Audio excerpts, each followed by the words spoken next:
Hi, hello, and welcome back to F1 Challenge Career Mode. My name is Mephisto, and today we're heading off to Austria for round 6 of the 2003 Formula 1 season. Let's get started. Located near Nittelfeld in the foothills of the Styrian Mountains, the A1 ring combines three long straights with a flowing mix of fast sweeping and slower 90-degree turns.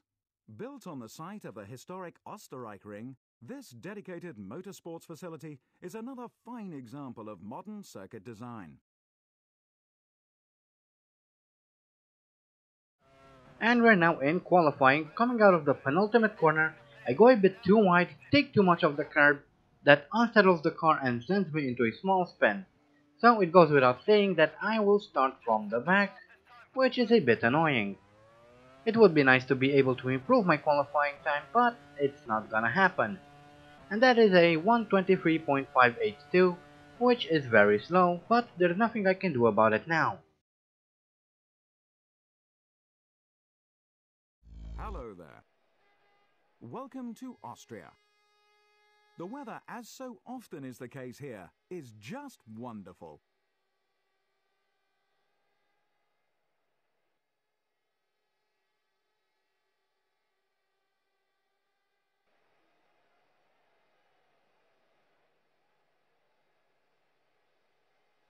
Schumacher first. Coulthard second. Juan Pablo Montoya third.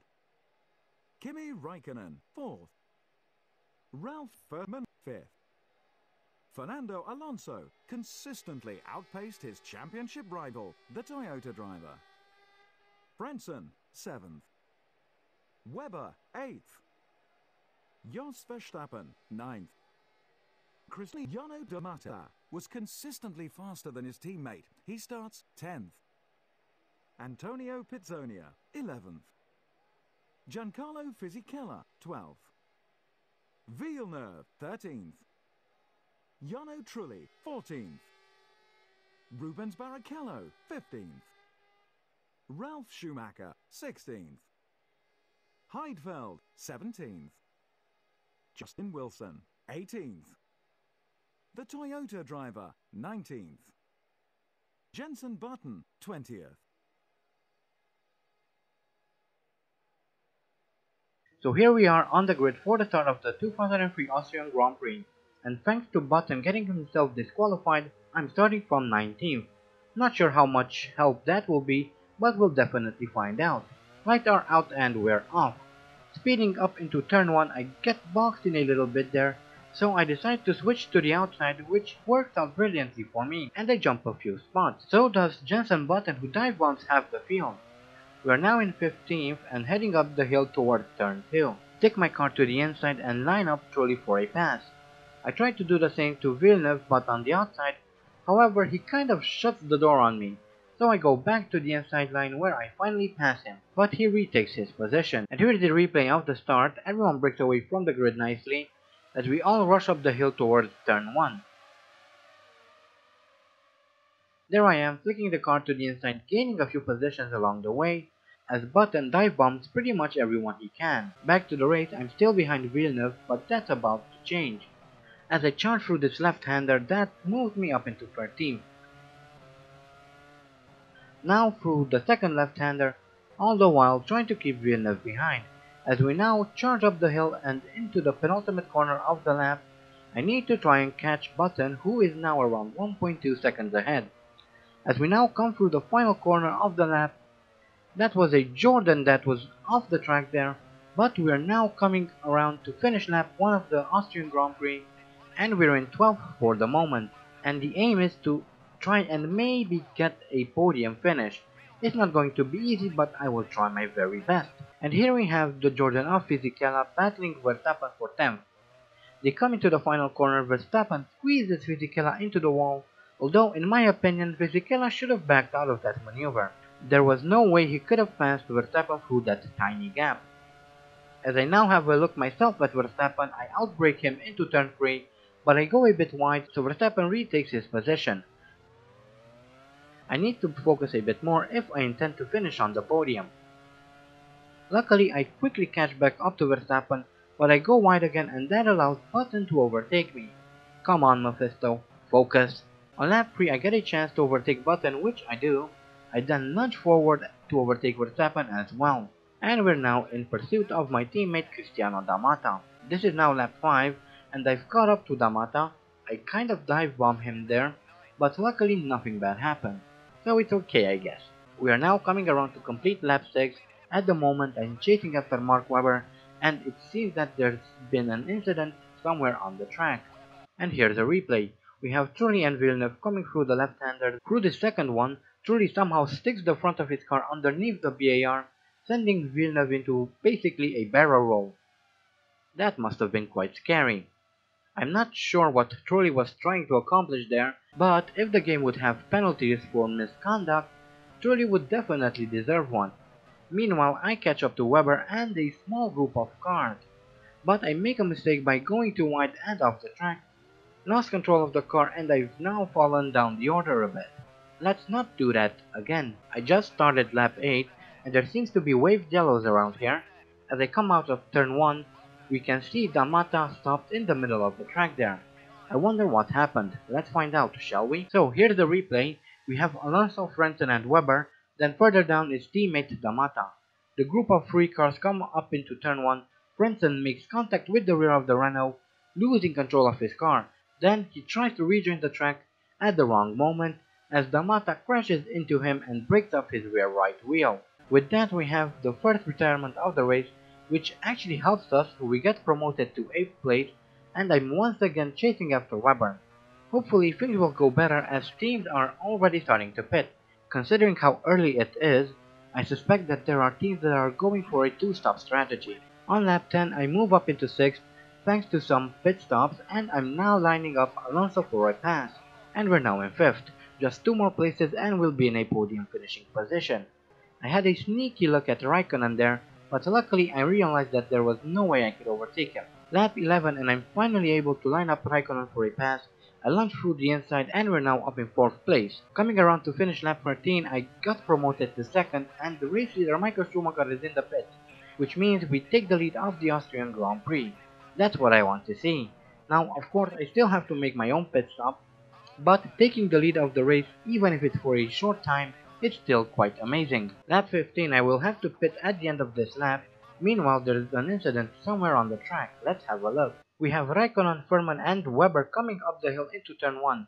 They turn in, but it seems that Webber turns it a bit too early and drives straight into the Armco, losing his front wing in the process. That was a rather interesting scene, however the AI does that sometimes, both through turn 1 and the final turn of the lap. They try to cut across, however the barriers are quite close to the track through those corners. Anyway, we are now coming into the pit. We are about to lose the lead of the race, but that's okay. Maybe we can get it back. We'll have to wait and see though. Of course, the pit stop is going to play quite a big role in whether or not we'll be able to get a decent finishing position. But the car is now off the jacks. That's a 12.6 second stop. That was actually quite a long stop. Let's just hope that it works out.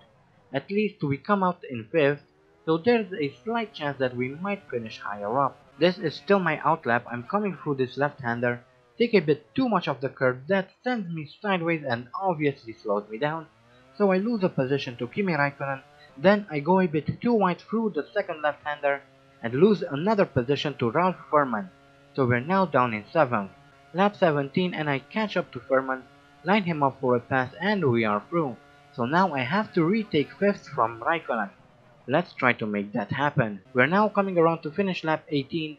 I make my exit out of the final corner a bit too wide, go a bit sideways and Furman retakes 6th. But I very quickly catch up to him and pass him again.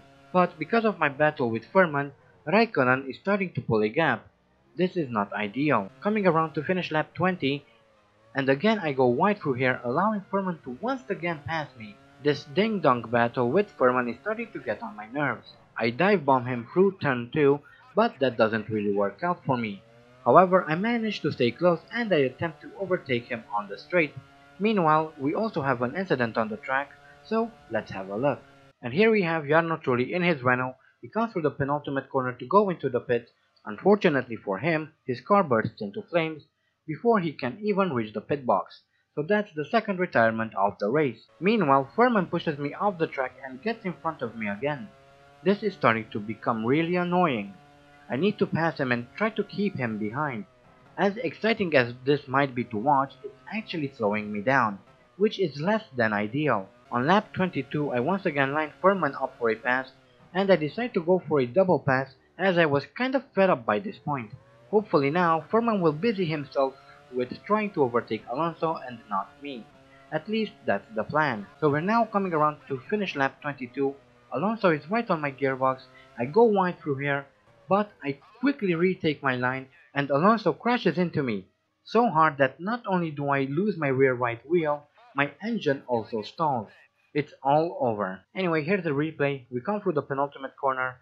I go wide but quickly rejoin the track. The camera cuts to a bad angle and my car is completely destroyed. Well, almost. Here's the incident from onboard Alonso's Renault. I go wide but return to the track quickly. And we transition to slow motion to maybe help us better understand what happened. Alonso seems to be pointing his car in the direction of the wall, but what he should do here is slow down and back out of the maneuver. Instead, he risks both his and my race. However, annoyingly enough, it was only my car that was affected by this accident. The collision force was strong enough to break off my rear wheel and to stall my engine, yet his car is completely intact. That really bothers me. At least I managed to set the fastest lap of the race, for whatever that's worth. That was a BS accident. Something should have happened to Alonso's car as well. I felt that I could do quite well here. Maybe not win, but a podium was definitely possible. Ah well, not much I can do now, except count my losses and move forward. That's the second retirement of the season for me. Hopefully it will be the last. Well, that's the end of an awesome Austrian Grand Prix. Here are the final results. Montoya first. David Coulthard second. Michael Schumacher third. Kimi Raikkonen fourth. Fernando Alonso fifth. Jenson Button sixth. With the results confirmed, it's high time we updated the Drivers' Championship. Juan Pablo Montoya regains the lead of the Drivers' Championship. Juan Pablo Montoya takes the lead of the Drivers' Championship with 34 points. Teammate Damata moves down to second with 28 points. Michael Schumacher and David Coulthard share third with 24 points. Alonso is fourth with 20 points. Ralf Schumacher is fifth with 19 points. I'm in sixth with 17 points. In seventh we have Raikkonen with 16 points. Eighth is Furman with 13 points. Button is ninth with 7 points. Frentzen and Webber share 10th with 5 points. Villeneuve and Wilson share 11th with 4 points. Fisichella, Heidfeld, Pizzonia and Verstappen share 12th with 3 points. And in 13th we have Barrichello with 2 points. Williams regained the lead of the Constructors' Championship. Toyota are second, followed by the third place McLaren. Williams move into the lead of the Constructors' Championship with 53 points. Our team is second with 45 points. McLaren are third with 40 points. Ferrari fourth with 26 points. In fifth we have Renault with 20 points. Jordan are sixth with 16 points. In seventh we have BAR with 11 points. Sauber and Jaguar share eighth with 8 points. And last but not least are Minardi in ninth with 7 points. So yet another disappointing race. That's actually the second most disappointing race of the season after Imola. It's not exactly going well for us this season.